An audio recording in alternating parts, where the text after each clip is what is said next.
It's a beautiful night here in the City of Angels. A city that isn't afraid to tell ICE to go home.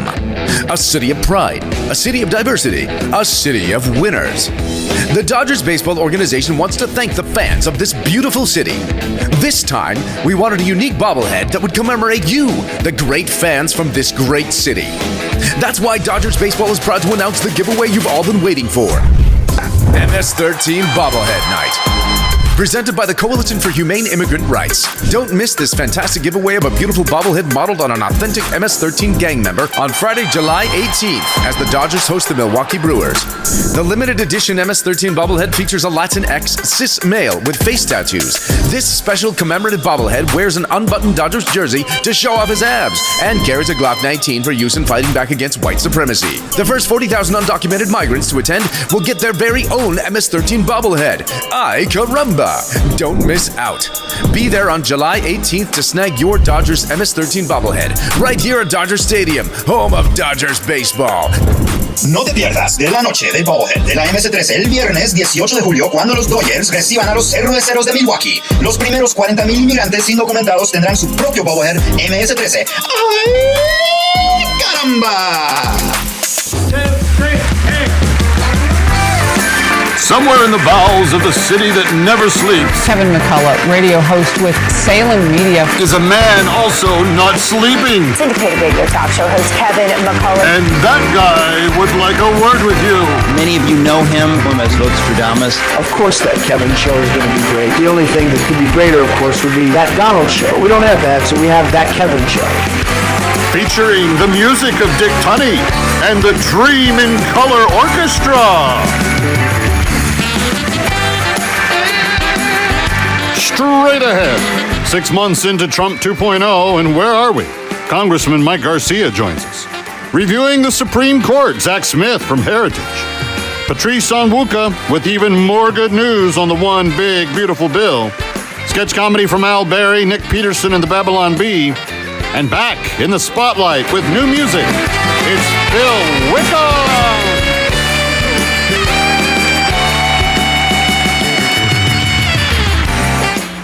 And now from Times Square, where even the naked cowboy has more common sense than Zohran Mamdani, here's the Kevin!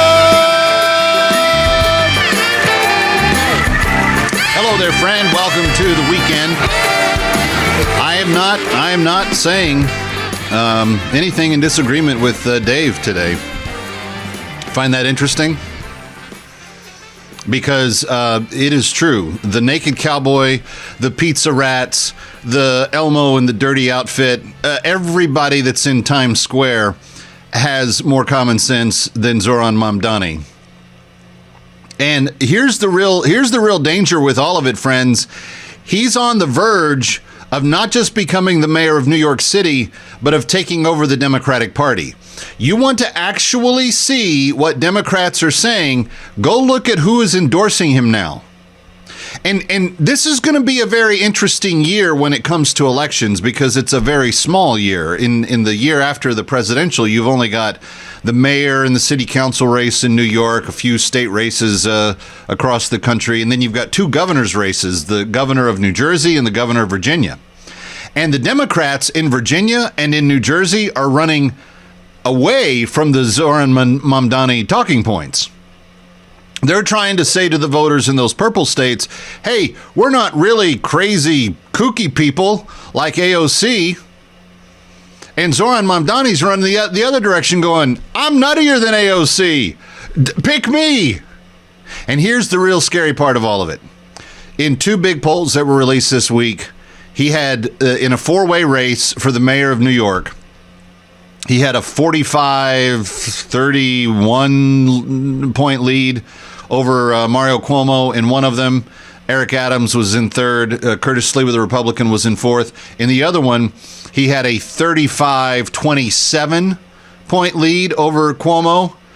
Curtis was in third at 14%, and Adams was at 11%. Friends, the non-crazy people in New York, if you're listening, if you're watching, you can stop this nut job called Mamdani. But right now, with Cuomo and Adams beating their chests, being, it's me or nothing, and of course, Curtis isn't going anywhere. It doesn't cost him anything to run. He runs around on city streets with his red beret on, and people recognize him, and they come flocking out, and they say, "Hey, I know you. You're that guardian angel guy." It doesn't cost him a lot of money to run. It'll cost him money if he wants to run competitively. But the real issue here is that Mamdani has 20 to 50,000 volunteers. Most of his voter base are college students. He's not polling particularly well in traditional Democrat demographics. Black voters don't like him much. The wealthy seem to be doing all the donating, but the middle class, the working class, they're not down with him. And this is why everything he does is a socialist ripoff of other things. He said 2 weeks ago he wants to redistribute real estate. He also would like to redistribute groceries. I asked one of New York City's most famous grociers, John Katzimatidis, billionaire. I said, John, what does he mean by that? And he said, well, Kevin, it's like the time I went down to Cuba and was with Castro. Castro said the same thing. I want to decommodify housing. I said, what does that even mean? He says, well, it's real simple. If you have an apartment that has 5 rooms and you're only using one of them, they take the other 4 and give them to people that don't pay for it. That's just his economic policy. That's the kind of stuff that Mamdani wants to do just on economics. This doesn't even begin to approach the issue of him being a radical anti-Semite, a radical Islamist, a radical adherer to things that mainstream Muslims don't even agree with in America. And this is the problem. If you can do this in the world's most populated Jewish city on planet Earth, and you can be elected with this kind of rhetoric, calling for the continual destruction of the Jewish people. He says, globalize the Intifada. He wants the Intifada to be globalized. The Intifada was the attempt to kill and wipe out the Jewish race. And when he's asked about it by the talking heads on CBS and NBC, he doesn't dispute it. He embraces it. I understand where they're coming from. Will you condemn it? I'm not here to condemn anything. I just understand where they're coming from. Look, don't be surprised. He's telling you what he is. And the question now becomes, will he convince enough New Yorkers, particularly Jewish New Yorkers, who sometimes kind of vote lazily for the Democrats? Will you vote against him? Will you stop your own destruction in his candidacy? And here's the bigger problem for Democrats across the country.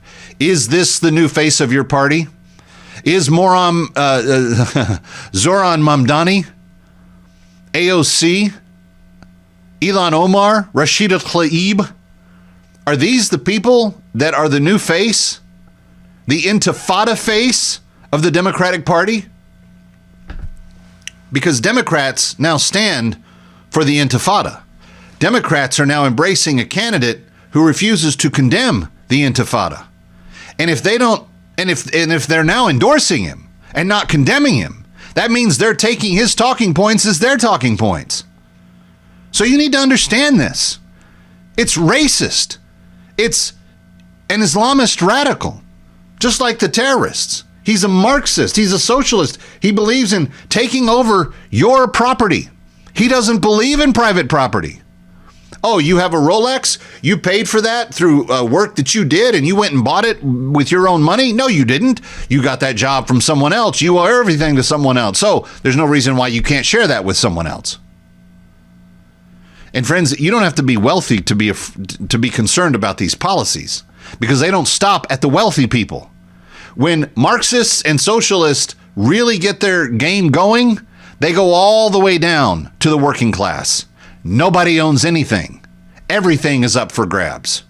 So if you thought that owning your house, your car, your select possessions were really yours, think again. Zohran Mamdani says they may not be. You cannot be consistent with the Constitution and hold to the principles that Zohran Mamdani believes in.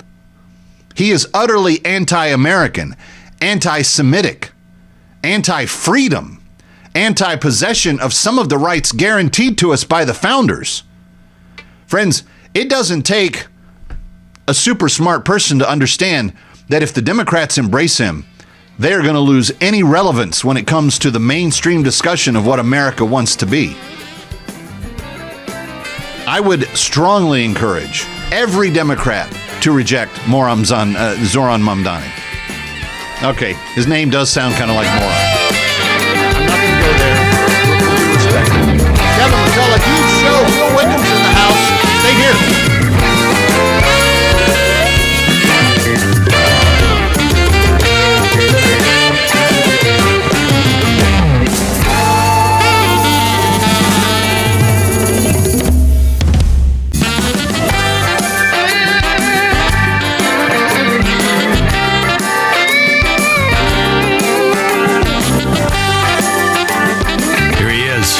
From New York, that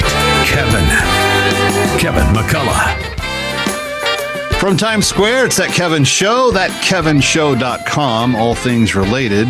You will find there social media, email address, etc., and all the podcasts. So we never put anything behind a paywall. Please go and enjoy and check it out. I am always interested in kind of assessing where we are. I run a small marketing company on the side. We always check and test campaigns when they start, where they're headed, do they complete their goals, etc. by the end. I think it's wise to do the same thing in life. Yearly, do you do a checkup on your relationships, particularly your marriage? Are you doing well? Are you raising your kids well? What's the test? Same thing with other business relationships. Are you on track to accomplish the objectives that you set before them? And the interesting thing about the current administration, I believe, is that not only was Donald Trump someone from the private sector with no political inclinations or machinations, to his credit, when he came into office, he is also somebody who lives by that kind of businessman's mantra. Are we on budget? Are we within the guidelines accepted and expected by the client? Are we on time? These are all the things that real people have to live their lives by always. Here to discuss a little bit of an assessment that we're doing is Mike Garcia. He's chairman of America First California, but he's also former congressman, and he joins us from California. Mike, it's good to see you. As the big, beautiful bill, as the ceasefires with Iran and Israel, as the peace agreements in places like Africa and Southeast Asia with India and Pakistan and others, as you kind of like get a glimpse of what these first 6 months have been like, what are you assessing in terms of the stated goals and objectives and where the country is at here 6 months in?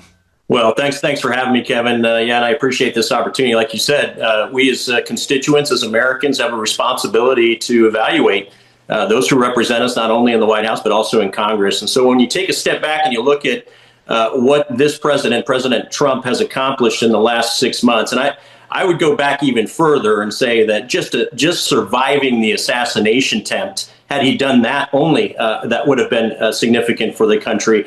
But to prevent President Biden and Kamala Harris from having another 4 years to absolutely destroy this country was a significant achievement in and of itself. And had he done just that, that would have been enough. Look, a year ago, 2 years ago, 3 years ago, this country was in utter chaos. We had a completely open border. We had completely out of control inflation, record high 20-year mortgage rates. We saw the stock market plummet about 20% in that time frame. We saw war break out in the Middle East, not only between the Israelis and Hamas in Gaza, with Hamas invading the sovereign nation of Israel, but also Houthis and other Islamic extremists who are sanctioned by Iran, actually attacking American soldiers and killing Americans overseas in the Middle East. Complete instability in the Middle East. And this isn't to mention, if you go back even further, the Afghanistan debacle in and of itself. Look, this president has reestablished American dominance on the global stage, and that cannot be overstated. the importance of that from a health and safety and security perspective of this country is of absolute significance. And in the end, that word security is the great unifying word, right? Whether you're in the Republican Party or a Democrat or whatever Elon's trying to concoct here with a third party, all Americans crave security. And if you ask the question, am I more secure today than I was a year ago? There is an absolute emphatic yes to that. We have a record high stock market this last week. We have a secure border. We see inflation under control and tamed. It needs to come down a little bit, but the economy is growing. We see a ceasefire in Iran. We see a reconciliation package that moves forward that's going to be an enabler for tremendous growth that will be the catalyst for a second booming economy in this administration. We see the nuclear facilities that have been the essence of doom and gloom for the last 8 years since Obama's joint comprehensive plan of attack, the Iran nuclear deal, as others call it, JCPOA, was established. They're completely decimated and destroyed just in the last couple of weeks. So we are on the verge of a glorious era for this country. And we've only been in this administration now for about 6 months. We've only seen the progress, for a few months, and looking forward to the trajectory continuing. One of the reasons that I'm very optimistic, and I tell people consistently to be optimistic, is because in his first term, Trump was on a similar trajectory. He was getting a lot of things accomplished. He got through the biggest tax cuts that had ever been seen by the middle class and working class people. There were more jobs created because of that economic fervor that turned the economy into this white hot, molten metal of activity. And he had taken us out of wars and protected us in incredible ways, using military might when he needed to. The missiles on Syria while Xi Jinping's having dinner with him. I thought, nice touch that China gets to see it firsthand right there in their face. But it was one of those things where he accomplished so much in one term, and he did it with the Russia collusion hoax hanging over his head. He did it with all of these ankle biters snarling at him constantly, trying to trip him up and take him down. I sense a very different approach this time, largely because he has a unified cabinet. Every one of the cabinet heads are like a little mini-me of him. They go out and they get it done, but they're willing to be accountable. And in addition to that, he is not having to fight fake and fraudulent hoaxes. He's not having to, separate his time into things that don't matter. He's just focused on the things that do. And when you look at the rapidity with which he has been able to accomplish this, I mean, I don't know what the real end game is in 4 years. If you look at he's offering to help a city negotiate its football stadium situation as of this morning, simply because they're at loggerheads and he wants to help. This is a guy who has real insight on how to accomplish things. And now he's putting a track record in place that is really, on the scale of history, unmatched. Yeah, absolutely. And for me, I was never a rah-rah Republican. I've been a conservative my whole life, but I serve because I want to serve this beautiful country, right? I think we actually need weaker parties and stronger leaders. And I think we've achieved the weaker parties piece. I think Donald Trump is the essence of the stronger leader. Yeah. And doing this with pure and noble intent. I think he's dealing with less infighting and less, fewer antibodies within his own cabinet, because they realized, holy crap, the world under Biden, Schumer, and Pelosi was a catastrophic one. All right. We may not. I also think he just got to handpick these people a lot more closely. Like he took some people on word of mouth in the first term. He'll never do that again. Yeah, absolutely. And there are some tests now, and there's plenty of indicators now where we can see those who understand the cause and those who are just trying to do something for their own, selfish reasons. And so we have less of that. Now we have a near-term hurdle, and that's the midterms, right? If we can't hold the Congress. This is a good place to break. Let me take a real quick commercial break. We're speaking with Mike Garcia, who's a former congressman from California, but he's now the chairman of America First California, which, if there was ever a state that needed America First to be strong, California is it. It's the one that we all look at and say, is it even part of America anymore? We will talk about this and the midterms and what all that looks like when we come back. Stick around for more of That Kevin next. That Kevin Show with Kevin McCullough.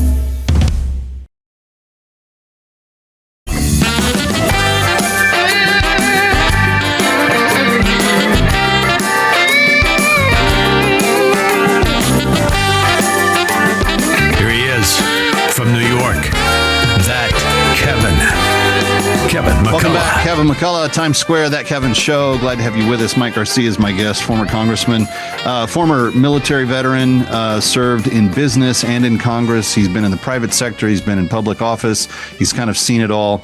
And Mike, just before we went to break, you were talking about the upcoming midterms. Now, the scuttlebutt is that the big, beautiful bill will not have had a chance to take hold yet, and that everybody's going to be running for the exits. And so we're going to have this like Democrat takeover in the House, and it's going to be this backlash against Trump's agenda. There's nothing that I read in the tea leaves and I'm here in New York. There's nothing that I see that in terms of like momentum from the other side that indicates to me that that's a guarantee. And in fact, I think they may have gotten the big, beautiful bill to him in time, because if some of these benefits to the individuals can, in fact, take place, I think you're going to see that economy start to heat up again.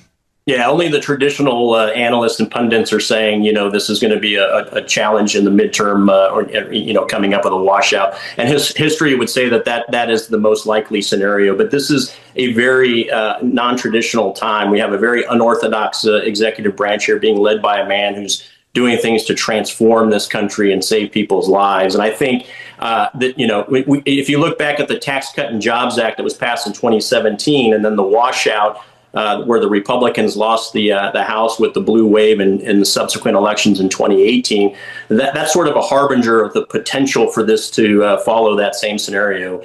But this is different. We didn't have an open border then. We didn't have complete self-awareness as a country to this cancer called wokeness and the very far left extremists who have been running for office and getting office. In my district, I was inspired to run because of a gal named Katie Hill, who was not only a very far left progressive in a purple district, which is trending blue, unfortunately, but she lacked, in my opinion, the moral backbone and moral fiber to hold office. And that's why I ran against her and ultimately took her seat.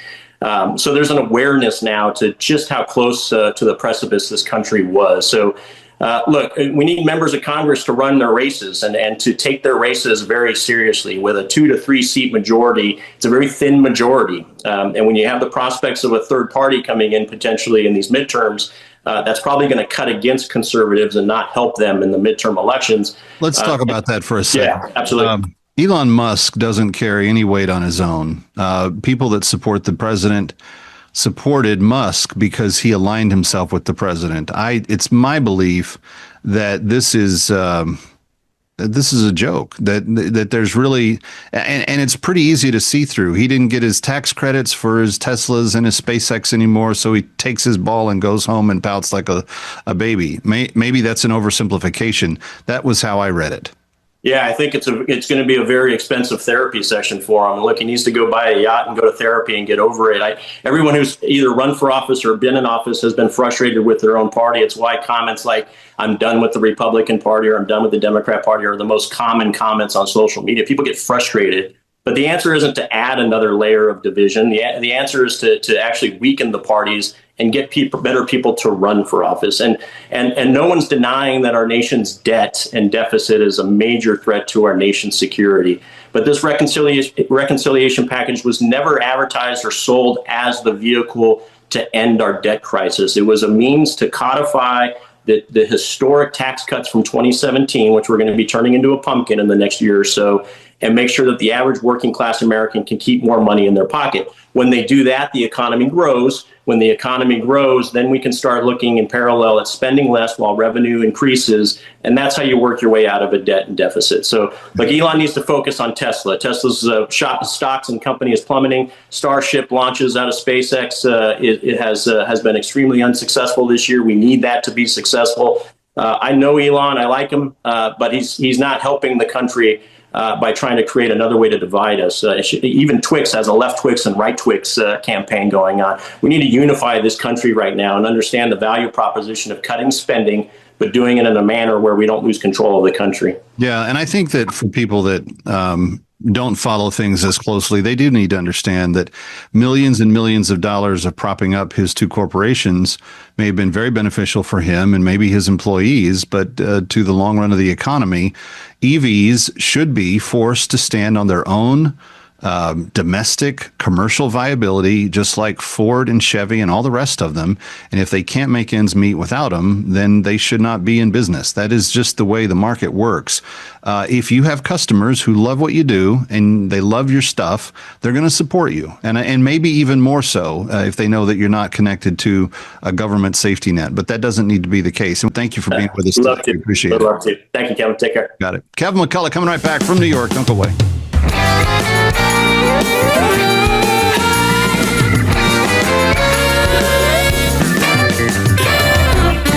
Stick around for more of That Kevin. Next, That Kevin Show with Kevin McCullough.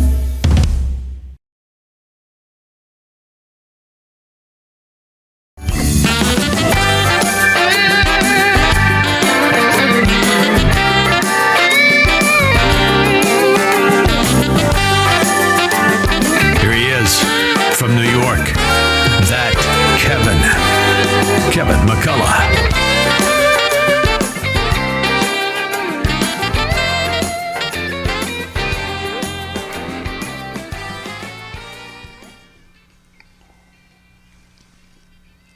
All right, friends, welcome back.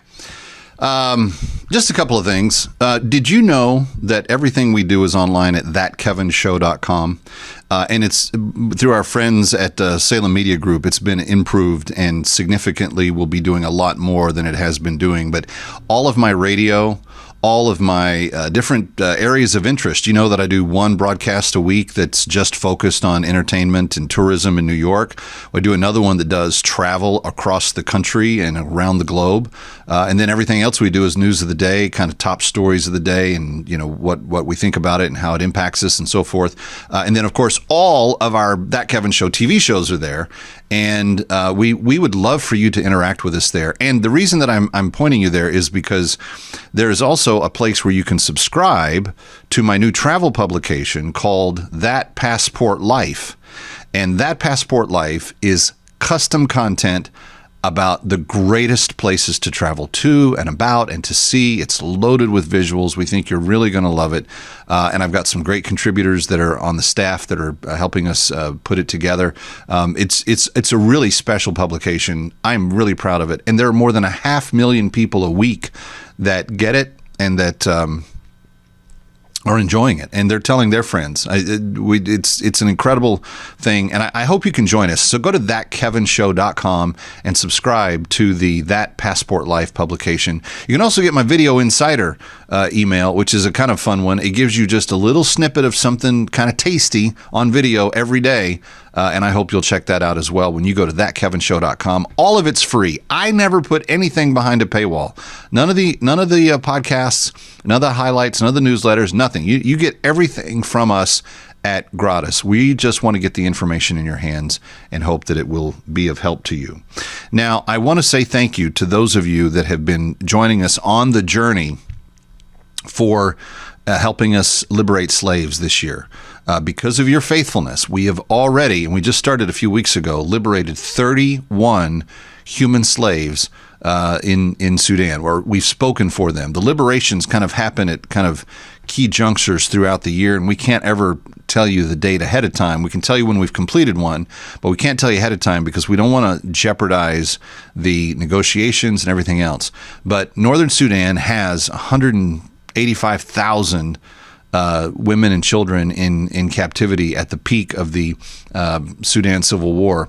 We've gotten that number down now to roughly 35,000, we think, somewhere in that neighborhood that still remain in slavery. And Christian Solidarity International, my good partners on this, have been the only people that have been speaking up and doing anything about it. Well, having said that, we are trying to liberate another 208 of those human slaves. We know their names, we know they're at, we know how to go and help them not only be free, but but then we will resource them. We will give them a year's worth of food. We will give them a year's worth of seed.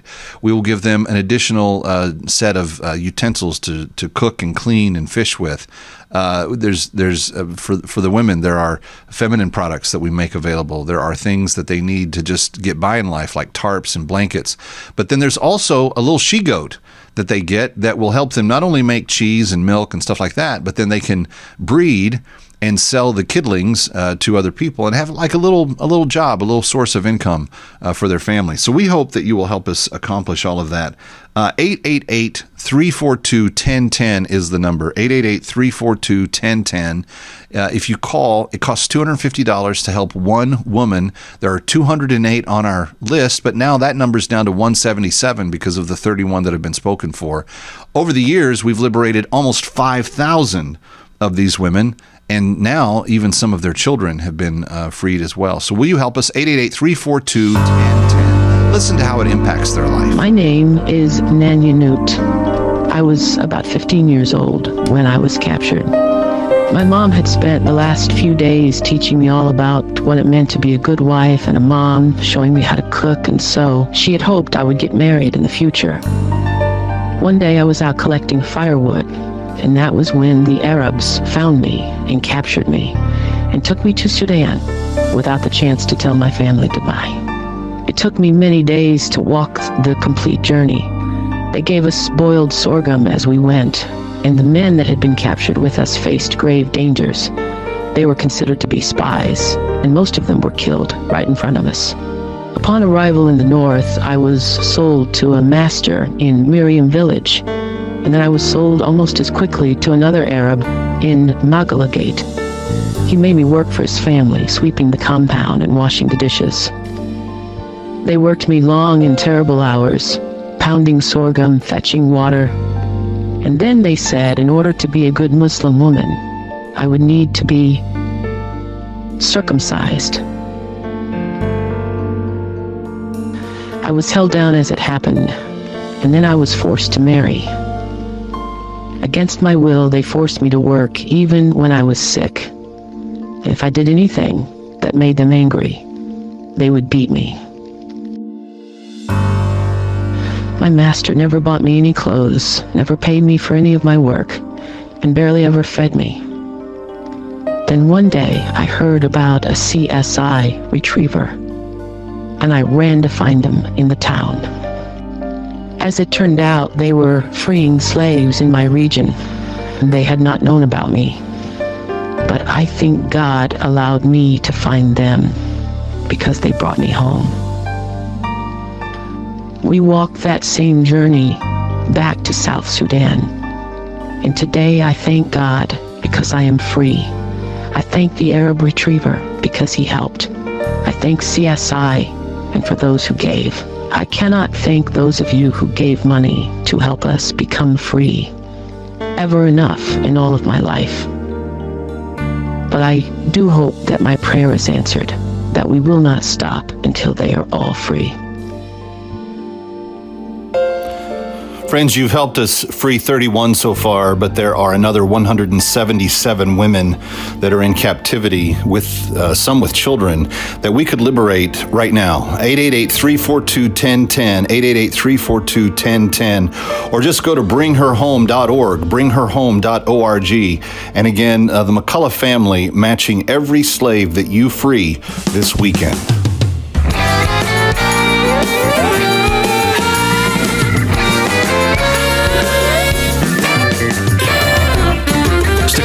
For more of That Kevin. Next, That Kevin Show with Kevin McCullough. Donald, your big beautiful bill is anti-American. I mean, for Christ's sake, you cut funding for food stamps and made it illegal to use them to buy junk foods. I'll have you know, fat poor people is an American staple. Besides, without food stamps, how is someone like Tammy, a 500-pound white woman with 16 kids, supposed to feed her family? Well, Pocahontas, Tubby Tammy should probably lose weight and get a job. As someone who's 1/1000th morbidly obese, I find that insensitive. Elizabeth, Donald is never going to listen to us. We have to find a way to convince him making Jelly Bellies work work for food that's anti-American. Do you know Zohran Mamdani? You mean the communist Indian guy who's running for mayor of New York? Well, he's not a communist, but he is black. Right, of course. I forgot he lived in Uganda for 5 years. It's like when I went to Maui for 2 weeks and became 1/1000th Hawaiian. Well, no one understands traditional American values like Zohran Mamdani. Plus, he's black, so I'm thinking if we get him to give a speech, he may inspire 1 million black people to march against this bill. So you want me to give a speech stating that the bill is anti-American? We think your expertise on American values will convince minorities to march against this unconstitutional bill. There's only one problem that I'm seeing. For some reason, nobody believes that I'm a black man, and some people are suspicious that I'm a communist. I came up with a demonstration that's sure to convince everyone. I will simultaneously listen to the national anthem and get upset about these food stereotypes of black people. You think just because I'm a black man that I have to eat watermelon and fried chicken? So what do you think? I'm saying this as someone who's 1/1000th capitalist. Wow. Somewhere in the bowels of the city that never sleeps, Kevin McCullough, radio host with Salem Media, is a man also not sleeping. Syndicated radio talk show host Kevin McCullough. And that guy would like a word with you. Many of you know him as Vostradamus. Of course that Kevin show is going to be great. The only thing that could be greater, of course, would be that Donald show. We don't have that, so we have that Kevin show. Featuring the music of Dick Tunney and the Dream in Color Orchestra. Still to come. Reviewing the season of the Supreme Court, Zach Smith from the Heritage Foundation. And even more good news from one big, beautiful bill, Patrice Onwuka. Sketch comedy from Al Berry and Nick Peterson. And Phil Wickham is back with more new music in the Spotlight.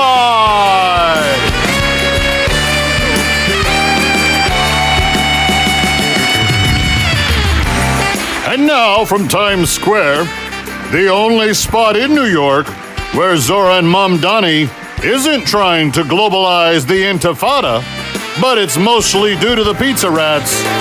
Here's the Kevin!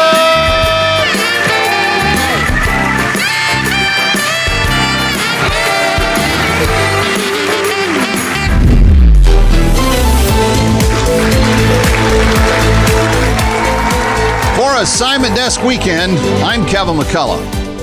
America, where weed farmers get more legal protection than actual farmers, and Charles Barkley's political endorsements may carry more weight than the CBO's math. Let's get to it. First up, California, where ICE agents showed up at a Fresno clinic to detain a Honduran landscaper, only to get physically blocked by the medical staff. You heard me right. Doctors and nurses now running interference like offensive linemen for folks with expired visas. Imagine walking into the clinic for a flu shot and instead getting recruited for a human shield wall. Just up the coast, federal agents tried cracking down on illegal cannabis farms in Mendocino County, which of course led to protesters swarming the scene.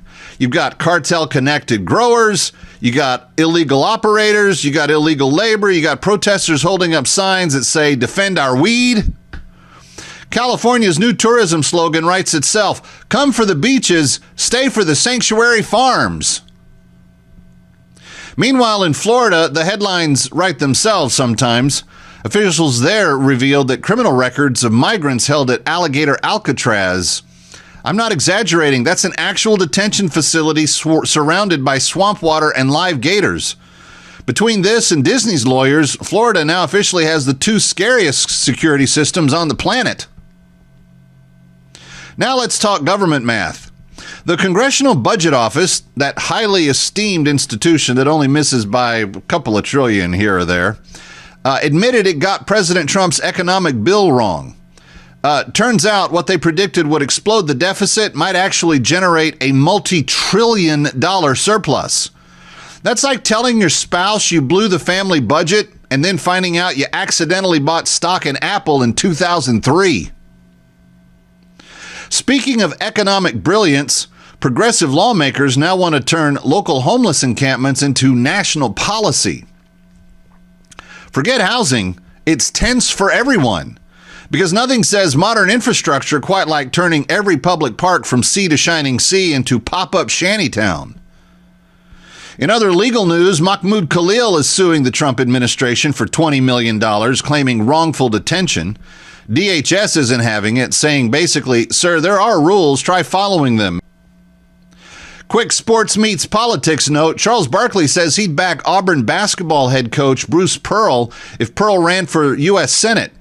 Barkley himself isn't interested in running, but let's be honest, could he be really any worse than half of the senators that are already there? At least Barkley would say what he means without 3 staffers writing it first. It'd be terrible. Now on the latest bizarre lifestyle trend, parents crashing honeymoons. Apparently, mom and dad tagging along on your romantic getaway is now a thing. Nothing says just married like splitting a cabana with your in-laws. Makes you wonder if eloping isn't the smarter move after all. And for those of you worried about office chair butt, health experts have confirmed it's real. Too much sitting can apparently reshape your rear end. Solution? Stand up, take a walk, or if you're really bold, switch to one of those treadmill desks that nobody actually uses. Finally, a ray of cultural sunshine. Happy Gilmore 2 is officially in the works, and golf brands are cashing in. Custom clubs, themed merch, entire product lines dedicated to Adam Sandler's Goofy Swing. America may not balance its budget or secure its borders very well, but we'll always find a way to sell novelty golf gear. For a Simon Desk Weekend, I'm Kevin McCullough.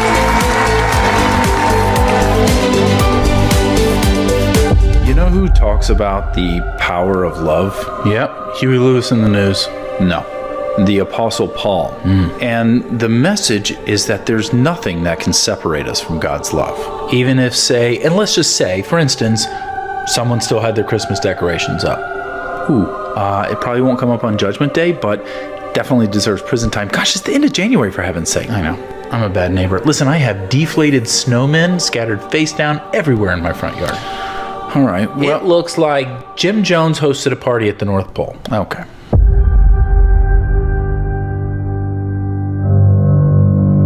First thing I want to get off my chest, and don't get all offended. Oh, I am prepared to be offended. No, I just feel uncomfortable calling you father, you know? That's fine. You don't have to call me anything. Is there something else similar you prefer I call you? I mean, I don't want to call you like daddy or anything. But what? This ain't Brokeback Monastery. Yeah. Hey, how much are you saving on the AC bill?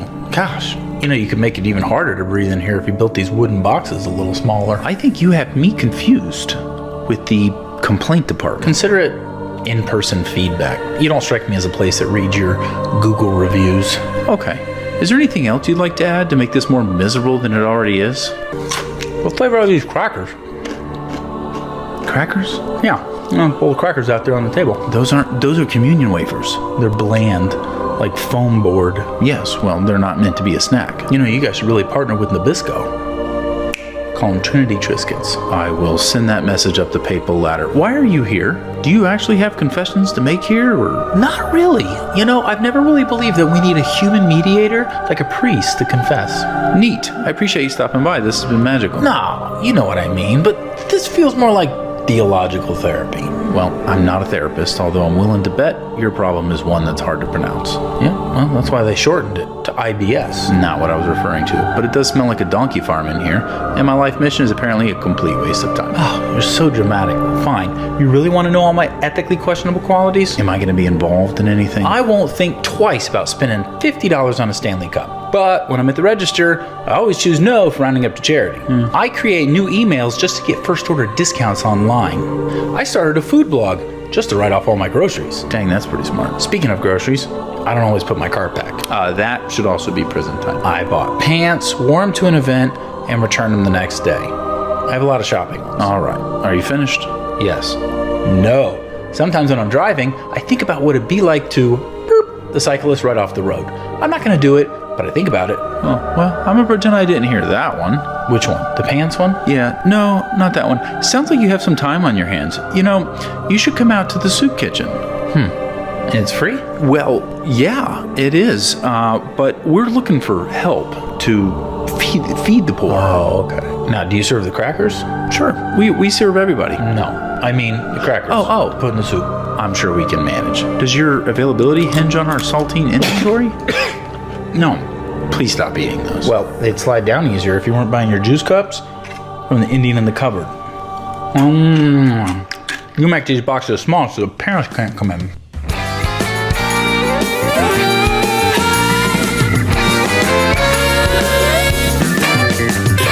Ready or not, we'll be right back.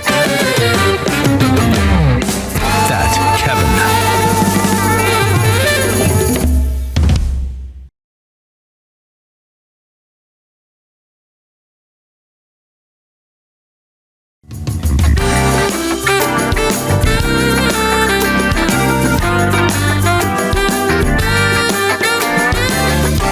Now, back to That Kevin Show with Kevin McCullough. Welcome back to Times Square. It's That Kevin Show. Kevin McCullough, glad to be with you. ThatKevinShow.com. That Kevin Show, all social media. That Kevin Show at Gmail. If you want to drop me a note, I do read them. I don't pawn that off on staff. I do it myself. I want to know what you have to say. You send it to me. I will read it and usually reply. ThatKevinShow.com. Zach Smith is a senior legal fellow at the Heritage Foundation, and the last time I saw him was in person at the top of a building in the grand city of New York in the holiday season. Zach, it's good to see you in the summertime. I know it's a little sticky down where you are, but thank you for weighing in. I still don't understand why Jefferson wanted so badly to take the nation's capital and put it in a bed of mosquitoes, but he did, and Southerners have been bragging about it ever since. Well, it is truly the swamp these days, Kevin, in more ways than one. Yeah. Well, your specialty is the Supreme Court, and that's what you watch and write about. And this last, I thought in Trump's first term, I thought he had a couple of years in which I thought landmark cases were decided. This year was in a second place to some of those, but only by a little bit. This was a really big season for the Supreme Court with a lot of important wins. Yeah, absolutely. It was. Look, I think many people were watching the court very closely, particularly to see what Justice Amy Coney Barrett, what she would do, what Justice Brett Kavanaugh, the Chief Justice, whether they would rule with the liberal justices more often than not. And Justice Barrett took some flack for some of her decisions early in the term, but during the last few days of the term, she issued several very strong opinions, particularly in the Trump versus CASA, the birthright citizenship case, where she wrote the majority opinion and essentially slapped down many of the lower federal district court judges who have been issuing these very egregious, very overbroad, very unlawful in many ways nationwide injunctions. So in light of that, and there was a story just yesterday as it pertains to the One Big Beautiful Bill. You had a district judge slap an injunction on it in terms of the Planned Parenthood provision for the foreseeable future. I think it's 14 days or something like that. And I'm like, these guys never quit, do they? Well, that injunction was absurd in a lot of ways. This was a federal district court judge in Boston, Massachusetts. I'm sure no judge shopping happened to be sure that the no, just an Obama appointee. That's all. Well, look, we heard from many on the left. They complained about so-called judge shopping when President Biden and his administration, when he was being sued. And yet we haven't heard those same complaints targeted at many of the left-wing groups bringing these lawsuits against Donald Trump and his administration. But one of the allegations in that complaint that you mentioned was that defunding Planned Parenthood, a congressional act, somehow amounted to a bill of attainder. It's an absurd legal argument. It's really unconscionable in a lot of ways. And it's very troubling that this judge thought it was appropriate to issue this injunction. But look, I suspect if these judges keep issuing these very broad, very unlawful injunctions, then the Supreme Court will have to step in and once again say, no, we meant what we said. SCOTUS basically say, if you don't want us wrapping your knuckles, stop this.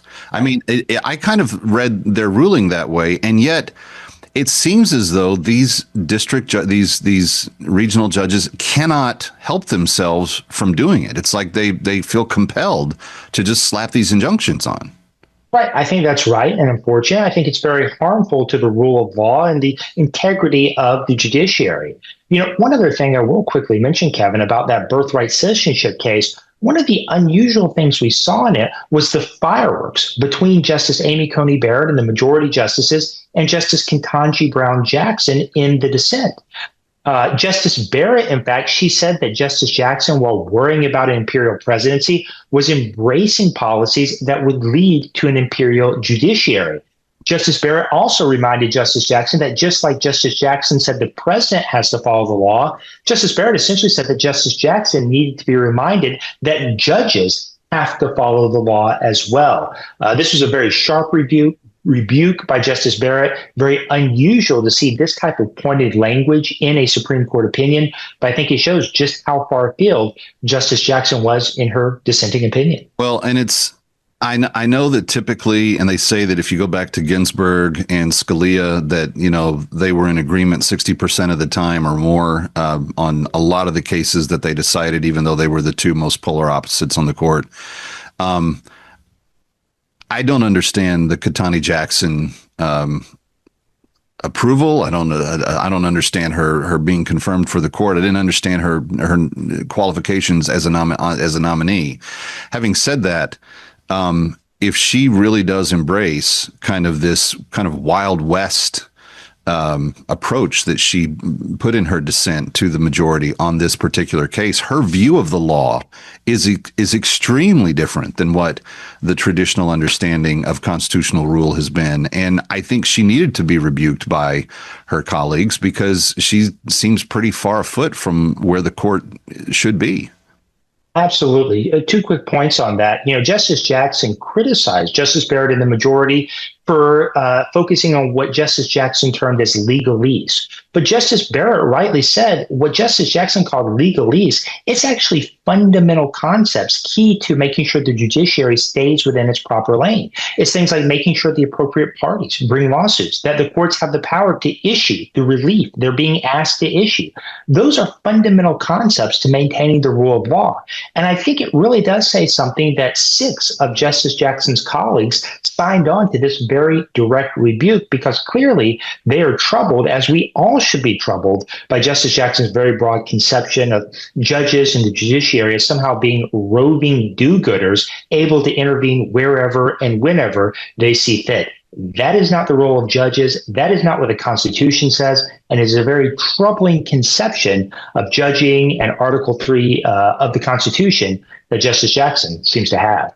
I still think that one of the greatest gifts that divine providence rest upon us was giving Donald Trump 3 Supreme Court nominees. Because can you imagine a more closely divided with still Justice Roberts being the chief judge and a Merrick Garland or someone else joining on that side and having a much different kind of open view of what the law would be? We have right now at the court, we have a very consistent, and they're not perfect, and Amy Coney Barrett hasn't been perfect, but we have a very consistent ethos with the view towards the authority of the Constitution. And we have not had that, at least for the majority of my adult life. Yeah, that's right. You now have a majority of justices that are committed to interpreting the Constitution as it was originally written and understood by those who adopted it, instead of imposing their own policy preferences, which is what happened for far too long. Now, I will say, I think we should be on the lookout for potential retirements. Obviously, I would love it if Justice Clarence Thomas, if Justice Samuel Alito served indefinitely. They are 2 of the best justices in the history of our nation, but both are in their mid to late 70s, and I suspect many court watchers are looking closely to see whether and when either Justice Thomas or Justice Alito might decide to potentially announce their retirement from the court. I think mid-70s is doable. I mean, the way medications work nowadays, we can get to the mid-80s before we need to be worried about it. But we'll see. We'll see where that goes. Zach Smith is my guest. It's That Kevin.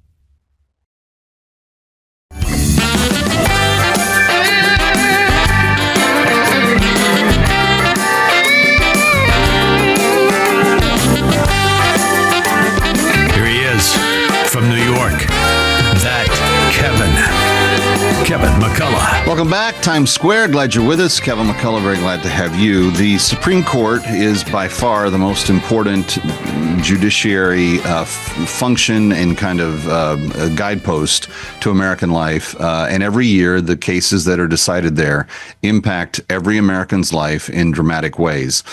In 2024, we had kind of a record-breaking year in terms of really landmark decisions. And Zach Smith is back with us from the Heritage Foundation. He's a senior legal fellow there. Zach, we've talked about the birthright citizenship case, but there were some other cases that really penetrated what we understand to be like traditional America kind of values. And let's run through a couple of those that you think still stand out to you from this year. Yeah. So one of the big other cases in that vein that came out was a case called Free Speech Coalition versus Paxton. Texas and about 21 other states passed age verification laws designed to make sure that young children can't access adult websites, hardcore pornographic websites. And so a group called the Free Speech Coalition, which, by the way, is actually a trade group that represents pornographers and other adult entertainment industry entities, they brought this lawsuit saying that this age verification requirement Texas imposed somehow violated the First Amendment. Now, the focus of the case actually turned on a very narrow legal argument, what standard of scrutiny courts should apply, essentially how much deference courts should give to state legislators when imposing these types of requirements. But fortunately, the U.S. Supreme Court, in an opinion by Justice Thomas, said that age verification is a long-standing practice that states have the right to require. If states wanted to require age verification before someone could enter an adult bookstore, brick and mortar adult bookstore, they could certainly do that. And that should be no different in the internet context. So this was a big win for parents. This was a big win for states being able to protect children. And it will allow states to enact common sense legislation to make sure that children don't have access to, again, this often ubiquitous hardcore pornographic content. When Texas was putting this standard in place, did it argue that there were children that had been victimized from having a lesser standard in existence? I mean, was there any kind of like human element that was part of this discussion, this narrative, as this case was working its way through? Well, Justice Thomas had a shocking statistic in his majority opinion. One website involved in this case, it's one of the larger pornographic websites on the web today, but this one website in 1 year published enough pornographic video materials to cover 150 years worth of video. So 150 years worth, if you're watching continuously, of new material was published by this one website in 1 year. And I think what many on the opposing side of this case argued was that instead of requiring age verification, Texas should require something like filters, content filters, to be installed on computers, iPhones, iPads, what have you. But I think as any parent will tell you, and as Justice Alito quipped at the oral argument, not many parents are more tech savvy than their 12, 13, 14-year-old children. And so unfortunately, the reality today is that given the ubiquity of much of this content, given the ready access to technology that children have, that type of filtering software just isn't as effective as it frankly should be to protect children from accessing this type of content. Yeah, that's that is a stunning statistic. And that's just one site. Right. There's all these other sites, and they say, and I don't have the statistic right in front of me, but they tell me that the vast majority of talent that are used in the creation of this content are almost always connected to human trafficking, and that there's a lot of inhumane, unjust, even illegal ways in which they coerce people to be involved in this. And every time anyone is utilizing any of these services, you're in essence contributing to human trafficking in this. And the worst thing we could possibly do is give access to that to innocent young minds and children that need to have innocence protected as long as possible. I personally think that we as a society owe a great deal more diligence to the innocence of our children than what we have become accustomed to in recent years. No, I could not agree with you more. The other thing that didn't get much attention in this opinion, but I think that we as a society need to think more about is what is the purpose of the First Amendment? The First Amendment is designed to protect communicative content, to allow us to freely express ourselves and our ideas and discuss important issues, religion, politics, other issues that we care about. But if we look at much of this pornographic material, what communicative idea is being conveyed? Stick around for more of That Kevin. Next, That Kevin Show with Kevin McCullough.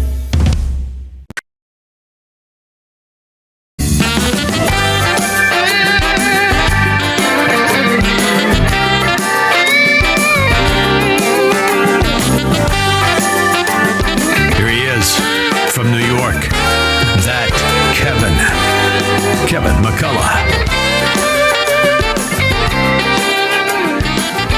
Welcome back to That Kevin Show, thatkevinshow.com, That Kevin Show, all social media, and glad to have you with us per usual. If you even drop me an email, thatkevinshow@gmail.com, I shall read it and respond.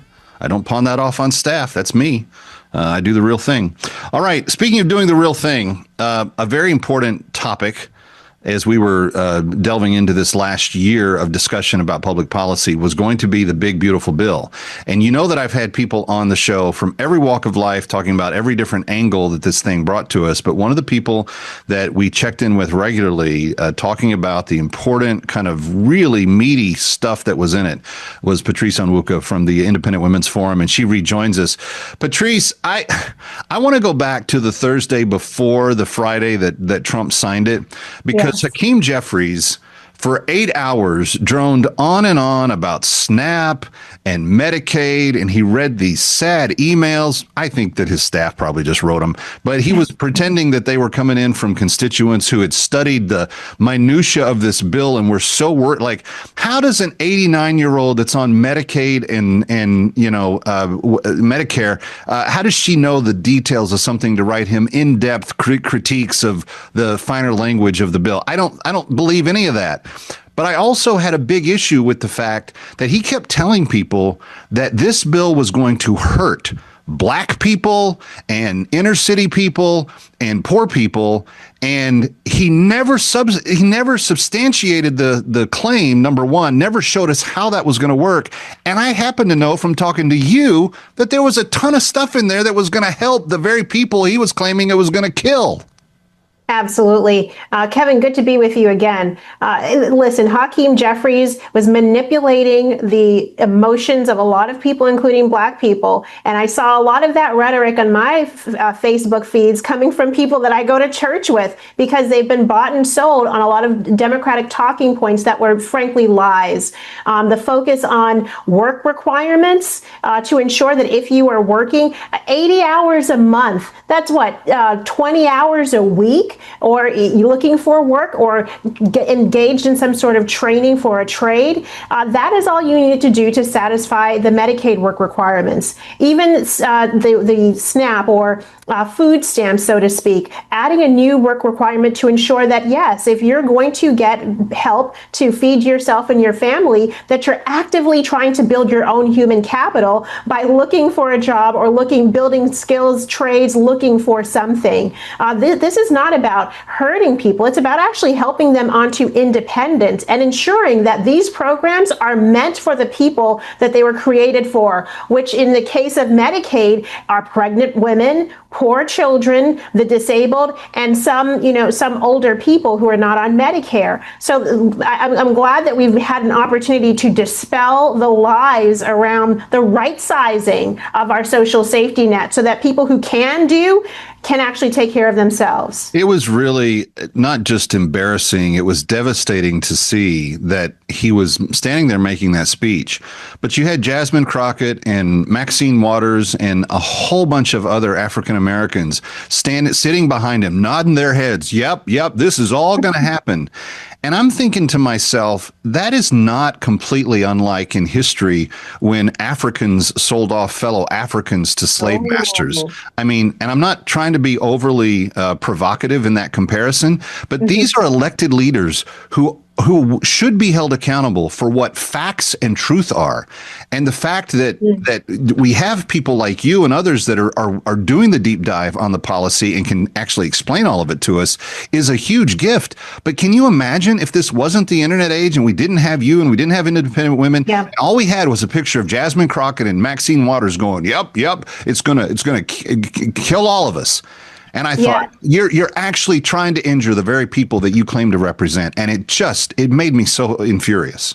You know, at the end of the day, I think that there are people whose livelihoods and political influence is made on keeping certain people in poverty, not fixing solutions, not ensuring that people can, rise in their own stations of life. They actually want to keep an impoverished a group of Americans in this country, whatever their skin color is, to point to a problem that they then claim that they're going to fix, I'm looking at my clock, and it's 60 years since we've had social safety net programs, and we're still seeing tens of millions of people who are on those generationally. So I don't give a lot of credit or a lot of merit to a lot of some of those leaders who say that they represent the Black community, but they really don't. And I think there's the growing movement of Blacks who recognize that actually self-empowerment, that actually things like building yourself up, educating yourself, building our own schools, building your own businesses in your communities, building your own health centers rather than waiting for someone to provide it for you